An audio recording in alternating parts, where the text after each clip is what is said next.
علی بن حمزہ راوی ہیں، وہ روایت کرتے ہیں کہ مہدی عباسی ایک خلیفہ تھا، عباسیوں کا خلیفہ تھا، مہدی عباسی اس کا نام تھا۔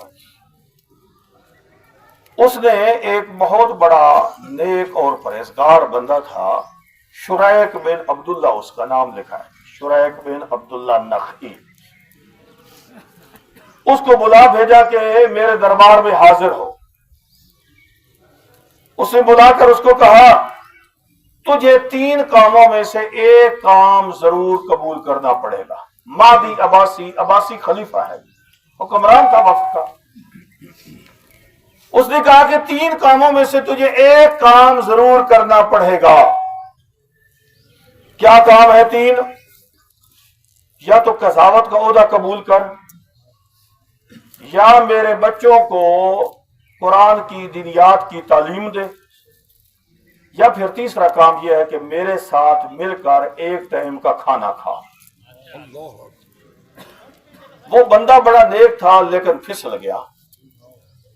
اس نے سوچا کہ قضاوت کا عہدہ بھی لمبا پیریڈ ہے، اس کے ساتھ رہوں گا، جتنے یہ ظلم کرے گا ساتھ مجھے بھی شریک ہونا پڑے گا۔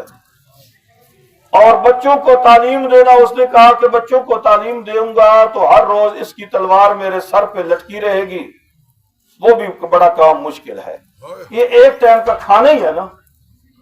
توجہ فرمائیے گا، واقعہ بڑا سبق آموز ہے۔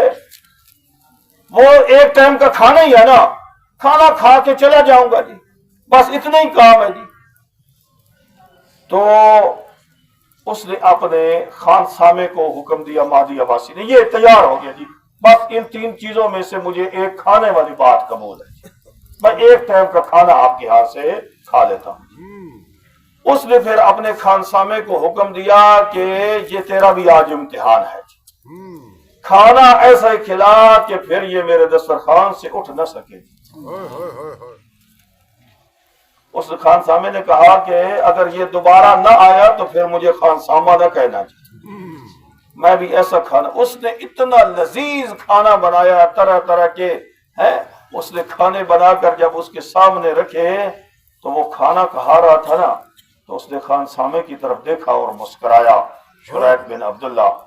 اس وقت وہ خان سامہ مہدی عباسی کو آ کر کہتا ہے اب مطمئن رہے، یہ ساری زندگی تیرے دسترخوان سے نہیں اٹھے گا، اللہ اکبر، اب جو مرضی اس سے کروا لے یہ کبھی بھی تیرے دسترخوان سے نہیں اٹھے گا۔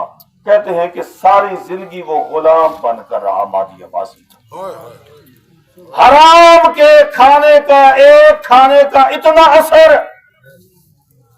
تو جنہوں نے ساری زندگی ہی مغرب سے پیسہ لے کر کھایا ہو وہ کبھی فلسطینیوں کے لیے آواز بلند نہیں کرتے۔ وہ کھانا ان کو دیتے ہی اس لیے ہے کہ جو کچھ ہم نے بولنا ہے تم نے اسی پر لبیک کہنا ہے۔ جن کی ساری زندگی ہی ایسے گزر گئی ہے، جنہوں نے ڈالر ہی کمائے، پاؤنڈ ہی کمائے اور مسلمانوں کے خون کا سودا کیا۔ مومنین کرام آپ بھی توجہ فرمائیے گا، حرام کی خوراک کا بڑا برا اثر ہوتا ہے۔ اللہ اکبر۔ پھر جس وقت بندہ حرام کھا لیتا ہے تو کرتا بھی حرام ہی ہے۔